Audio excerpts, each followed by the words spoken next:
ఇక్కడ వచ్చి తోటకూర పప్పు అండి. ఇది చాలా టేస్టీగా అవుతుంది. తోటకూర వేస్తే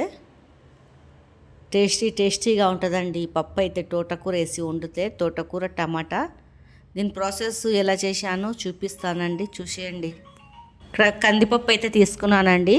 దాంట్లో కడిగి టమాటాలు, కొద్దిగా పసుపు వేసుకున్నాను, పచ్చిమిర్చి, తోటకూరనైతే మంచిగా కోసుకొని అయితే కడుక్కున్నానండి.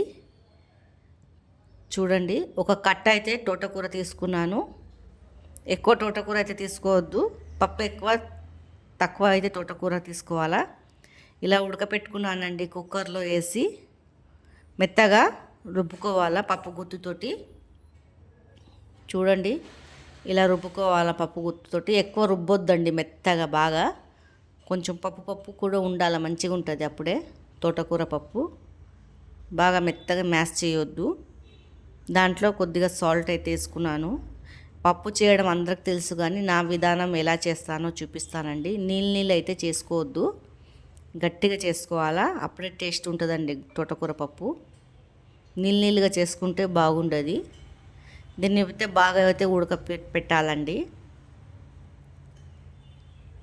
ఉడకపెడితే మనం పులుసు పోసినాం కదా, అది పుల్లదనం అయితే వెళ్ళిపోతుంది. తర్వాత తాలింపు వేసుకోవాలా. జీలకర్ర, ఆవాలు వేసుకున్నానండి. చిన్నగా తరిగి పెట్టింది ఆనియన్ వేసుకోవాలా. ఇక్కడ వచ్చేసి అయితే ఎల్లిపాయలు అయితే ముందు ఫ్రై చేసుకోవాలండి. జర రెడ్గా అయిపోవాలి ఎల్లిపాయలు, స్మెల్ అనేది మంచిగా వస్తుంది అప్పుడే. ఆనియన్ కూడా రెడ్గా కావాలండి, పచ్చిగా ఉండొద్దు. ఎండిన మిరపకాయలు చూడండి, రెడ్గా అయితే అయిపోతుంది.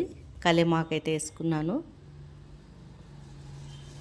స్మెల్ మంచి తోటకూర పప్పు అంటే అన్నం, వేడి అన్నం వెంబడి చాలా టేస్టీగా ఉంటుంది. మన చపాతీలు వెంబడి కూడా బాగుంటుందండి. తాలింపు అయితే వేసేసాను. చూడండి, చాలా టేస్టీగా అవుతుంది. ఒకసారి అయితే మీరు ట్రై చేసి అయితే చూడండి. మీకు నచ్చినట్లయితే లైక్, సబ్స్క్రైబ్, షేర్ చేయండి.